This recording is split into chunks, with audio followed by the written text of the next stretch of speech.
We flew from Athens, Greece to Entebbe, Uganda, with a short layover in the Istanbul airport. The Istanbul airport is gigantic, and it felt more like an indoor city than an airport. Our arrival in Entebbe came with a little extra excitement as it turned out we shared the flight with one of Uganda's soccer teams.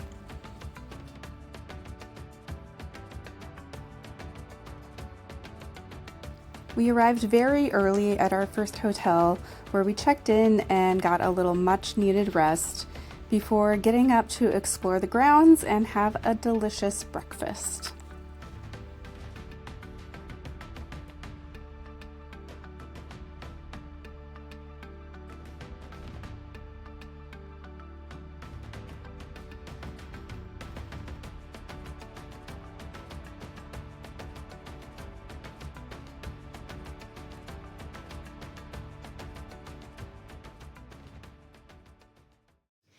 We are here in Uganda. We arrived very early this morning at 4 a.m. Troy is going to join us.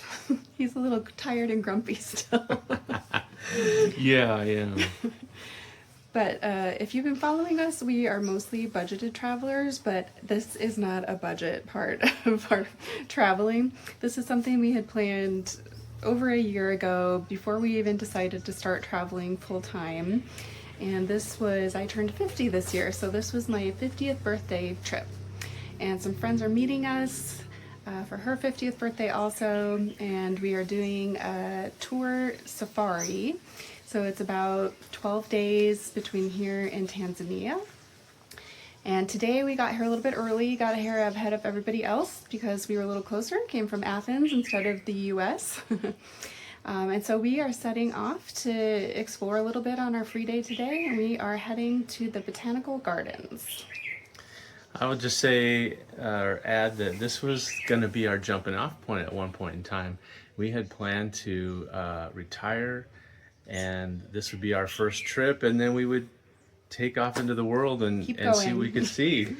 And but then it came we started thinking about it and researching it, and we were like, why wait? Yeah, why wait? We could do it. Let's just go. Now we're in our 4th month. Yeah. And it's going great. It's been fantastic. So yeah.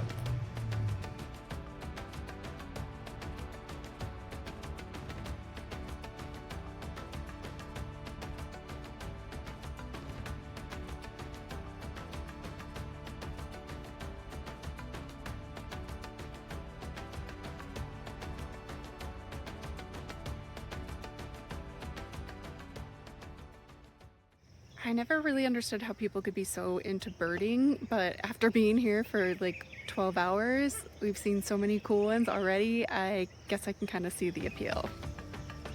We saw these huge 4-foot mounds everywhere, and turns out they are termite hills.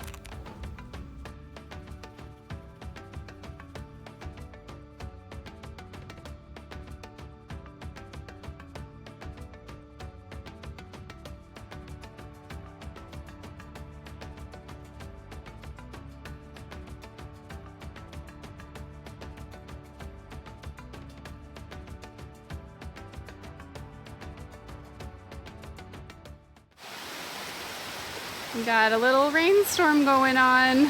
Yeah, it's getting harder, heavier drops. I'm having a flashback of when we went to the castle in Germany, Switzerland? Germany. Man, we could be getting really soaked. Wet here. We didn't bring our raincoats for some strange reason today. It was supposed to be sunny, so did not prepare. Guess we are learning quickly to always be prepared. The forest canopy provided us really nice protection from the rain, and about 20 minutes later, the rain stopped and the sun reappeared.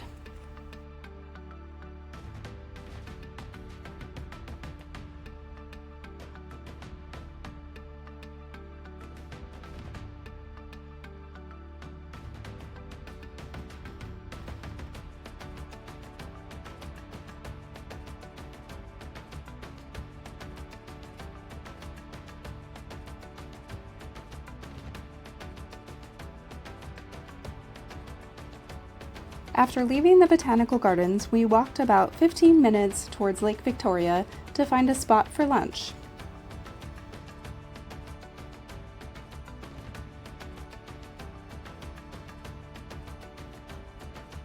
Lake Victoria is the largest lake in Africa, and for comparison, it's about the same size as the entire country of Ireland. We shared a delicious tilapia for our lunch, which is one of the most common fish found in Lake Victoria. We met up with the rest of our group, which included my longtime friends Katie and her husband Adam, our new friend Kim, and our guide Charles. The next morning we set off very early for our 6 to 7 hour journey to Mburo National Forest. Driving through the towns was a feast for the senses as we saw people selling all manner of goods, fruits and vegetables, and making charcoal right on the side of the road. October is one of 2 rainy seasons in Uganda, and you can see it resulted in pretty slow going at times on the roads as we navigated large potholes and wet, slippery, muddy roads.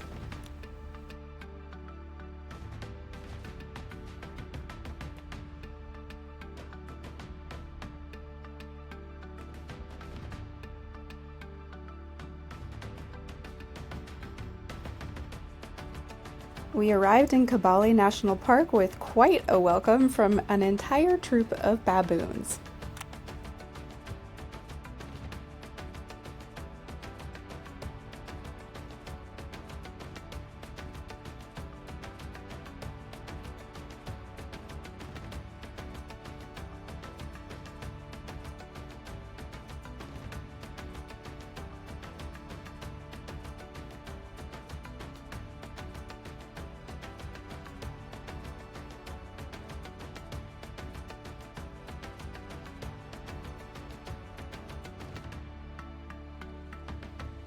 We got a warm welcome at every lodge as we arrived, with fresh fruit juice and warm towels to greet us.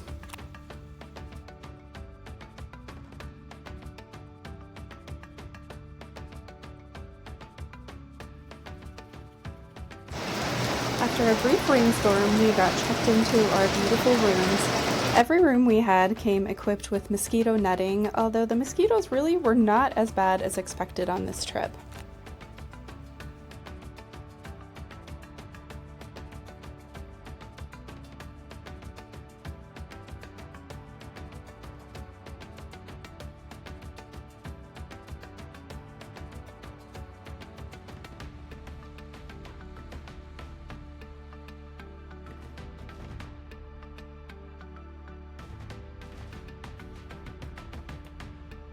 We set off for the home of Jared and Jane, who graciously welcomed us and gave us lessons on how to prepare local and traditional foods.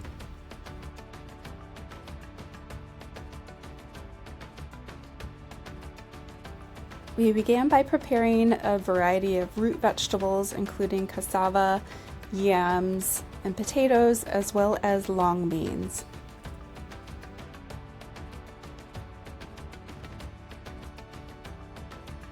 Once the pots were ready, we set them to cook over an open flame in their outdoor kitchen.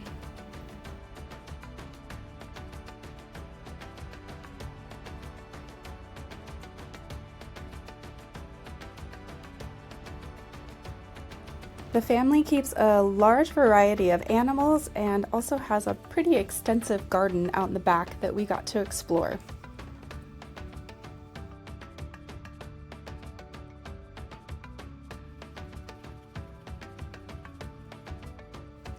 We sampled what they called white tomatoes and checked out the coffee bean plants that they had growing in the back, and harvested fresh sugar cane and baby bananas.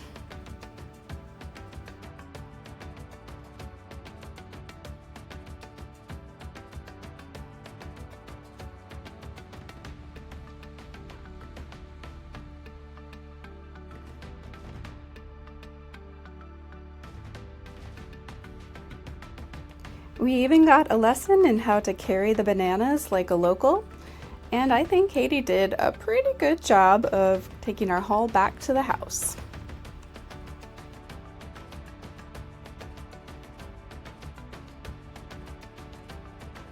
After learning how to peel the sugarcane like a local, we got to sample some and it was absolutely delicious. Definitely one of our favorites.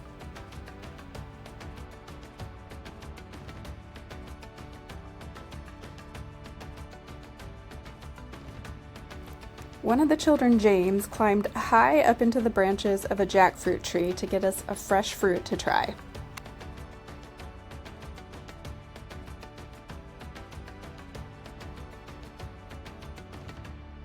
After breathing a collective sigh of relief that he made it down safely, we tried the jackfruit. Now, I've had canned jackfruit at home, and let me tell you, this is nothing like that. It is delicious. We all were in love.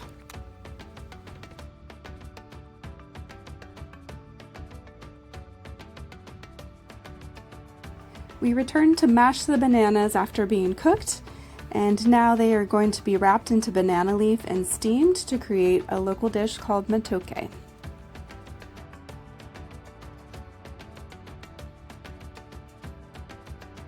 Next, we all pitched in to chop a variety of greens and vegetables, which were stir-fried and ended up being one of my favorite dishes of the evening.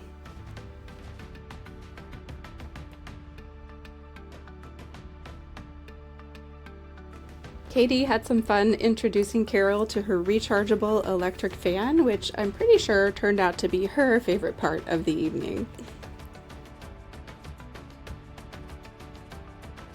Many homes in Uganda don't have electricity, so we sat beneath a solar light and shared this delicious meal that we had created together with our new friends.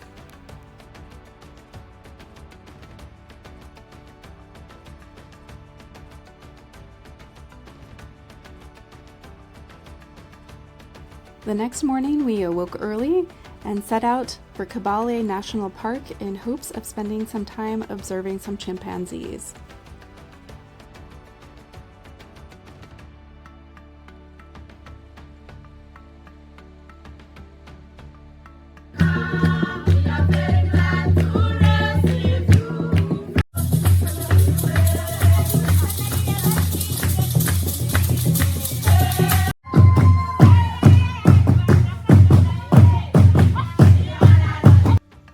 After enjoying the beautiful singing and dancing of the locals, we got our briefing and set about on our trek. It wasn't long before we started seeing and hearing chimps up in the treetops.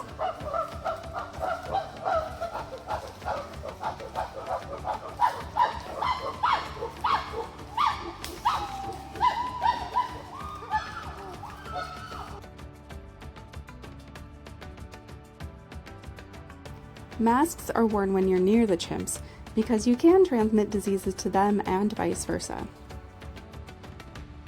These chimpanzees were happily feeding up in the tall treetops, so we set out to see if we could find any closer encounters.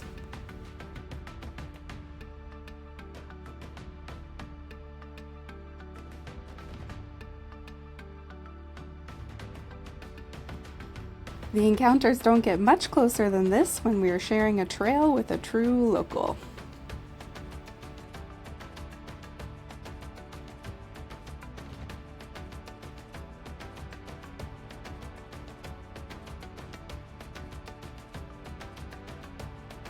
It was amazing to see these incredible animals in their natural habitat, and we were so lucky to get several more close encounters with them as the day wore on.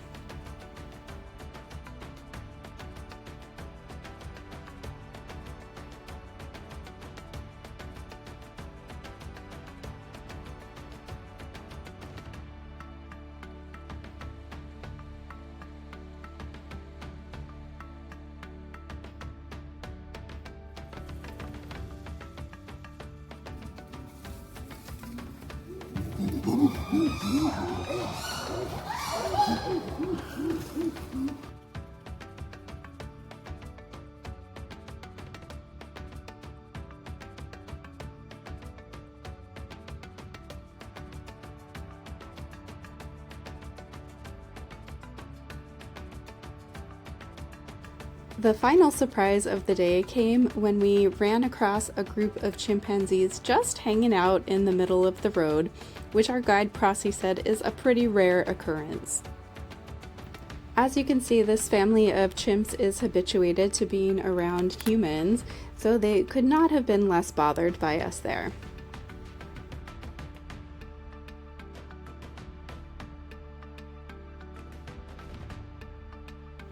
We got our certificates of achievement for successfully completing our chimp trekking before heading back to the lodge for lunch.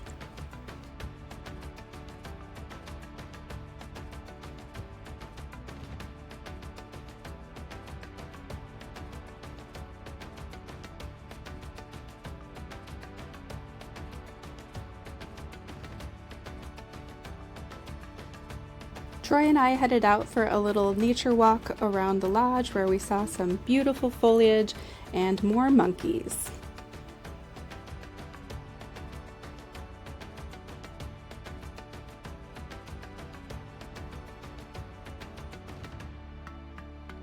Our guide Carol rejoined us today on the Bagodi Swamp Walk and gave us all kinds of amazing information about the medicinal value of the plants and flowers in the swamp.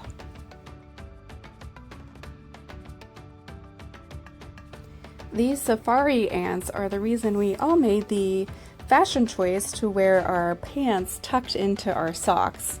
Don't want to have these guys crawling up your pant leg. Carol told us more about the termite mounds and how they actually use them as a source of food.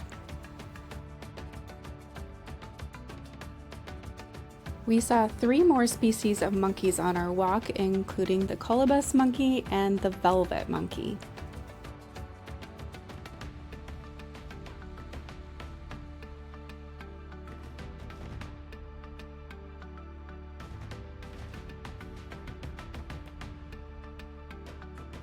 We learned how some houses are constructed of sticks and mud before visiting the Coffee Queen to see how she produces local-made coffee.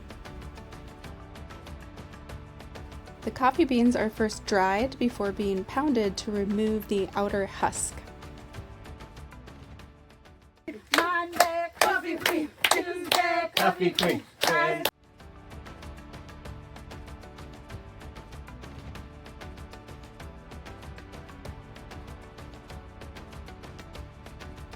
The beans were freshly roasted right before our eyes before being ground on a stone.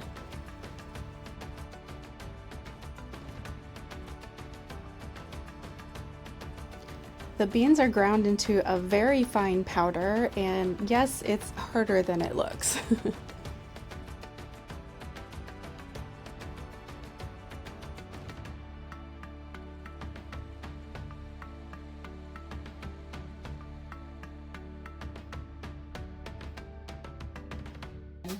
Yeah, that's good. It tastes much smoother than it looked because it looks so dark. It looks right. Next, we visited a spot where women dye papyrus and weave these beautiful baskets.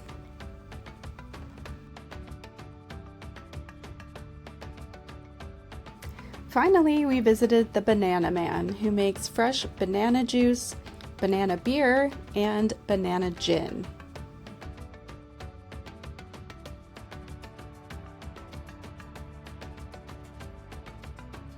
This is his impressive homemade still for distilling the gin.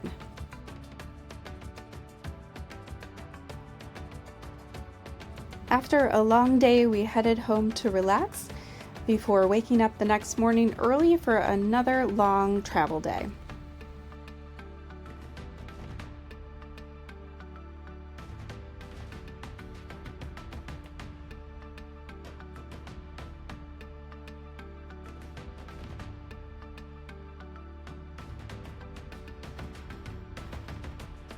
We made a stop at one of more than 50 crater lakes in Uganda before having a little fun at the equator.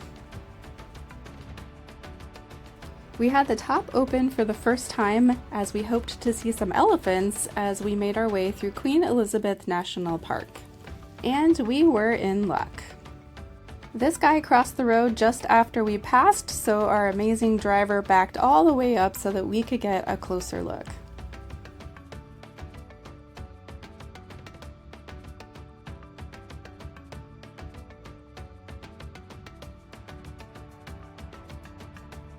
We continued on our journey, enjoying the spectacular scenery that Uganda had to offer.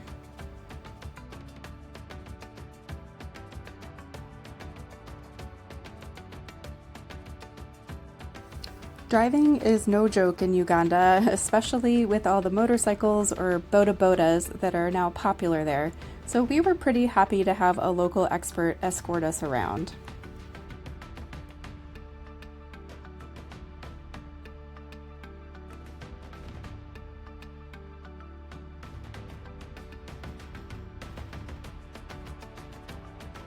We were welcomed at our next spectacular lodge, which had lots and lots of steps, 127 between our room and the lobby to be precise, but it was absolutely worth it for this amazing view and these amazing rooms.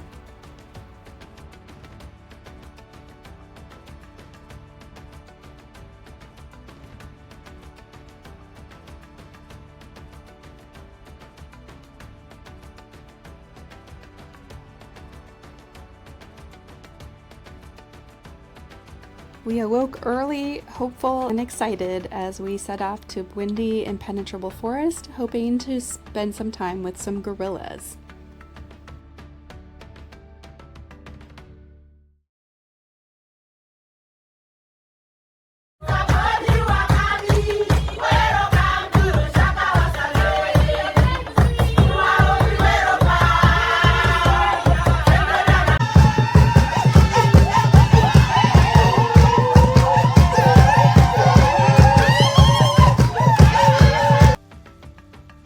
After another heartfelt welcome, we set out hiking. Gorillas are not nearly as noisy as chimpanzees, so they are a little bit harder to track.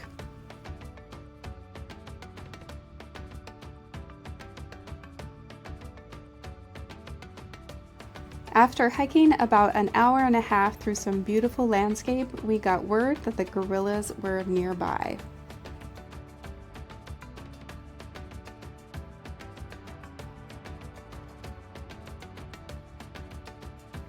It was absolutely awe-inspiring to get to spend an hour observing these magnificent creatures.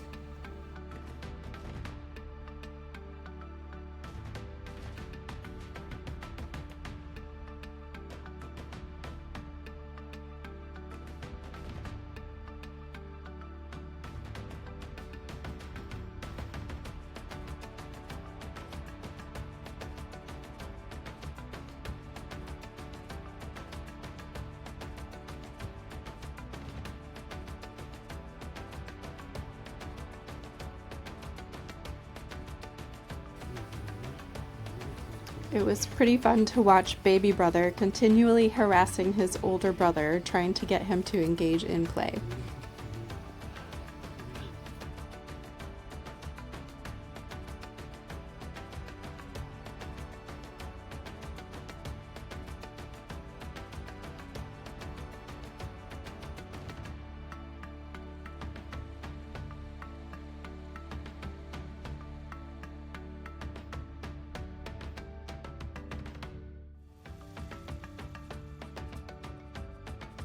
Our guides told us this little guy was only less than a month old.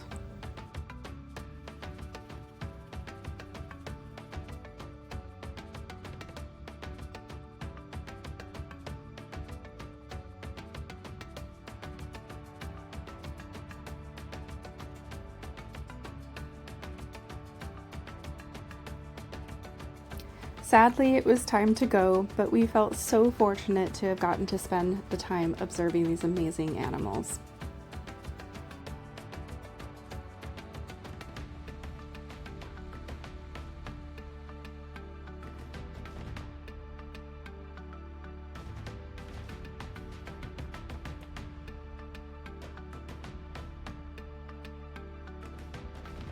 We made our way back to the lodge feeling awe-inspired and grateful.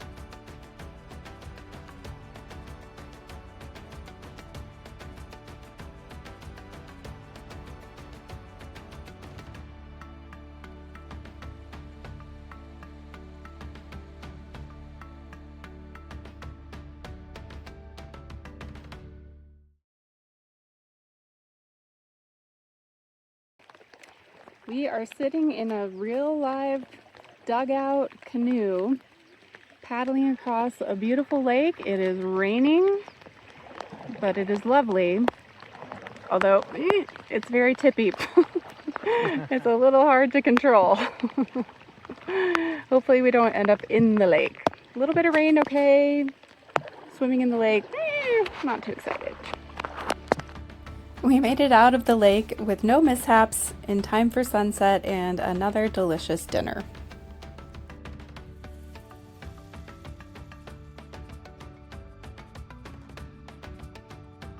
As we set off on another travel day, we got a glimpse of the 3 volcanoes in the distance.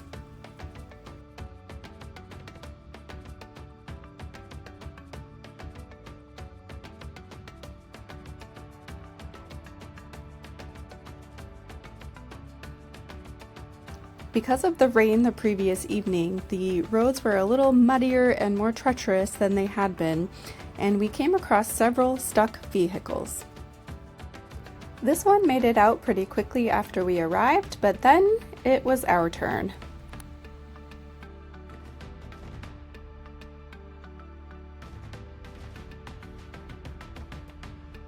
Fortunately, many members of the community came together and helped us problem solve.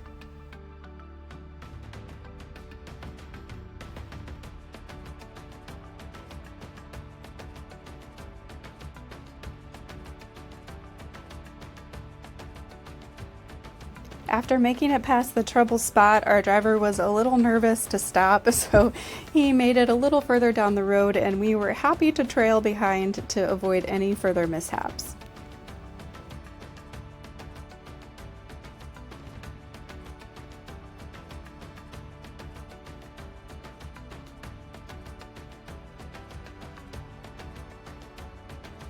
We got another warm welcome at our final lodge in Uganda, and got a warning that the monkeys do run free here, so make sure to always close your doors and windows.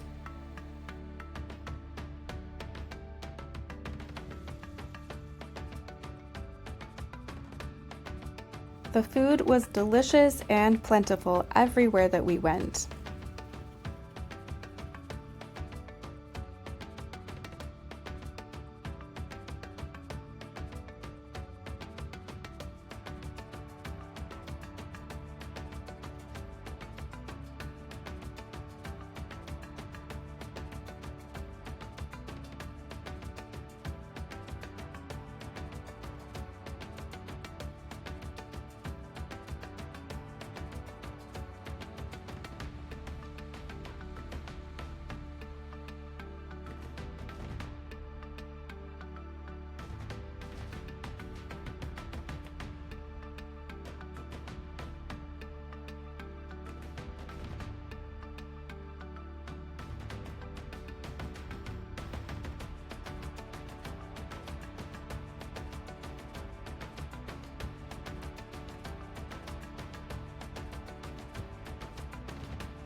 Although I was thrilled and grateful with all the amazing animals that we got to see, I have to admit that seeing a giraffe was at the top of my wish list. So I was absolutely thrilled when this guy came into view.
As we were heading out for the evening, we came across 4 sets of male giraffe fighting for dominance.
Sometimes you just gotta scratch that itch.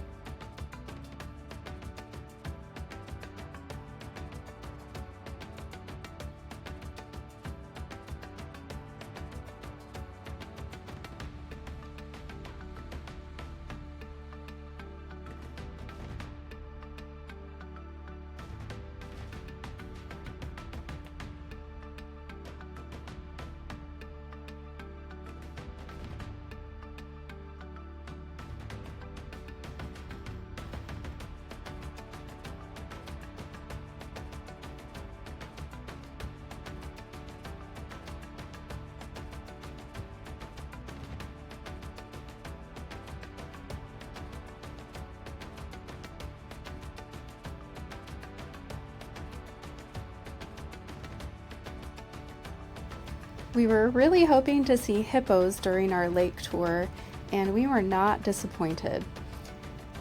Apparently, there are over 800 hippos in this lake.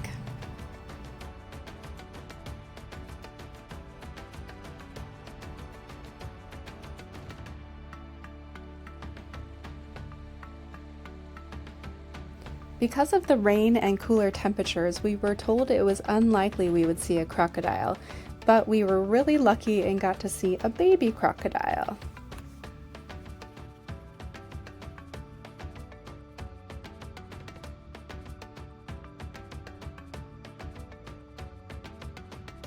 I can see how birding becomes addictive with all the beautiful and unique species that we saw along the river.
We made our way back to the lodge for another beautiful, inspiring sunset and for a lovely impromptu birthday celebration for Katie put on by the lodge as her birthday was the next day.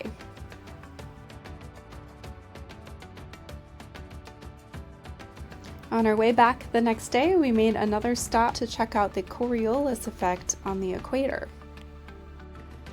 Check out how the rotation of the water changes depending on which side of the equator it's on.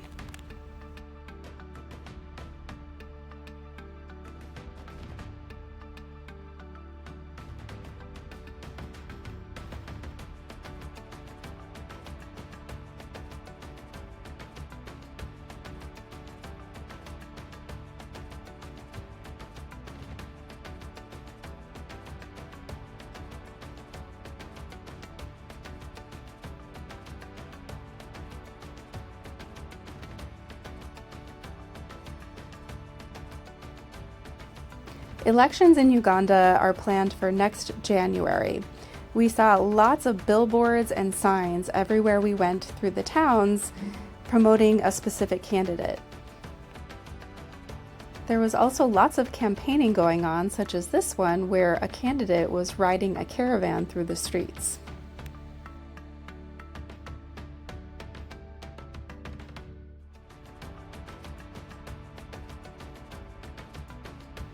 After a wonderful and very busy week, we sadly said our goodbyes to Uganda, Kim, and our guide Charles as we headed towards Tanzania and Zanzibar for some much-needed relaxation.